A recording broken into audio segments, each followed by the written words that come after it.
Hello বন্ধুরা, আশা করি সবাই খুব ভালো আছো। আমিও ভালো আছি। আচ্ছা, আজকে না ওয়েদারটা খুব ভালো, দারুণ। মানে আজকে আমি মার বাড়িতে এসেছি। ওয়েদারটা খুব ভালো। তা আজকে মা বলছে বকে যাও, মা খুব ভিডিও করলে মা বলছে কীরকম আমাদের সব কেমন লাগছে দেখতে, ভিডিও করছে। আমি বললাম কিচ্ছু হবে না, বাড়িতে আমরা সব আছি। হ্যাঁ, এই দেখো মার বাড়িতে আজকে আমি এসছি। হ্যাঁ, আর মার সঙ্গে না একটুখানি টাইম স্পেন্ড করতে ভালোই লাগে বেশ। মানে বয়স্ক মানুষ তো, মাঝে মধ্যে ওনাদের একটু সময় দেওয়া দরকার। তা যতটা সময় দেওয়া যায় আর কি, সেই জন্য আমি আজকে মার বাড়ি চলে এসেছি। রান্না বান্না করে সেই ফিস্ট হতো না ছোটোবেলায়, সেই ফিস্টের মতন আজকে দুপুরবেলা এখানেই খাওয়া দাওয়া। আমি মাছ মানে ওই তেলাপিয়া মাছ একটু সর্ষে বাটা করে নিয়ে এসেছি। মা দেখছি এখানে ওই পাকা রুই মাছের একটা দই দিয়ে করেছে, তারপর ওই বড়ি দিয়ে আলু দিয়ে বড়ি দিয়ে একটা সবজি তরকারি করেছে আর কি। টক দই আছে, নিম পাতা আছে, যাই হোক।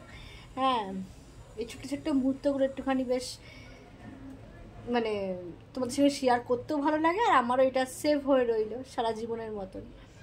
যখন পুরনো ভিডিওগুলো দেখি খুব ভালো লাগে দেখতে, ঠিক আছে? কারণ এই ছোট্ট ছোট্ট ভালো ভালো মুহূর্তগুলো জীবনের কাছে এইটুকুই আমার কাছে বিশাল প্রিসিয়াস, মানে খুব দামি আর কি। আর আজকে ওয়েদারটা অসাধারণ, খুব ভালো ওয়েদার। দাঁড়াও মাকে দেখাই। তোমার কেমন লাগছে মা?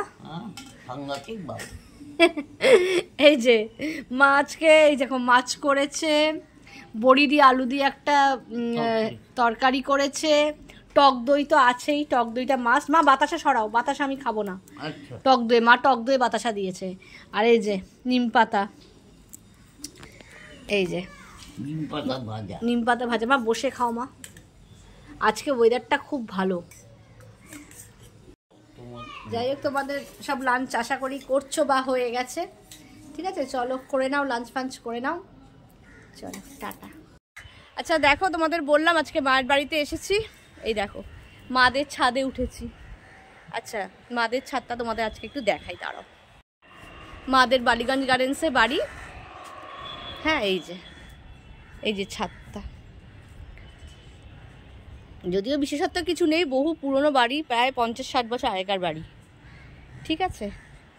সব আশেপাশে ফ্ল্যাট হয়ে গেছে, কিছু কিছু আছে পুরনো বাড়ি আর কি।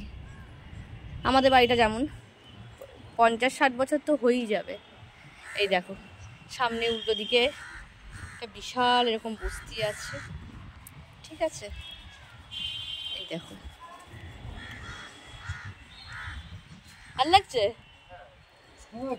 নিচে মনে হচ্ছে অনেক ঘর, কিন্তু ওপর থেকে মনে হচ্ছে অল্প জায়গা। দেখো, হ্যাঁ, আমাদের এই বাড়িতেই বড় হওয়া, বহু বছর এখানেই থাকা, বিয়ের পর অন্য জায়গায় যাওয়া, কিন্তু এইখানেই জন্ম, সব কিছু এখানেই, স্কুল টুল কলেজ এখানেই। আর এখানে একটু আসলে না একটু মনটা খারাপ হয়ে যায় আর কি, কারণ সত্যি কথা বলতে অনেক পুরনো স্মৃতি জড়িয়ে থাকে বাপের বাড়িতে। হ্যাঁ, আর আমাদের তো সেই এক একটা বাচ্চার কি থাকে যে বাবাদের চাকরির সূত্রে নানা রকম জায়গায় থাকা, কিন্তু আমাদের সেরকম না। আমাদের একদম জন্ম থেকে আমাদের এই ছোটোবেলা থেকেই এই বাড়ি। হ্যাঁ, বহু পুরনো বাড়ি, 50 বছর আগেকার বাড়ি, এবং আমরা সব একসঙ্গে জয়েন্ট ফ্যামিলি থাকতাম, জ্যাঠারা কাকারা সবাই। এখন তো সবাই যে যার মতন, দিদিরা সব সেটেল হয়ে গেছে, আর মাদের সব বয়স হয়ে গেছে, জ্যাঠা কাকারা সবাই মারা গেছে, কিন্তু বাড়িটা আমাদের এখনও আছে আর কি, অক্ষত অবস্থা এখনও আছে ভগবানের আশীর্বাদে, ঠিক আছে? দাঁড়াও, এই দেখো এখনকার ফ্ল্যাটের মতন বিশাল কোনো ছাদ নয়, একদম ছোট্টখাটো ছাদ, একদম ছোটোখাটো ছাদ, কিন্তু তাও মানে একটা আলাদা আভিজাত্য আর কি। বহু পুরনো বাড়ি তো। এই দেখো আমার বাড়ির ছাদের ফ্ল্যাটটা যেমন বিশাল বড়, এটা ছোট। হ্যাঁ,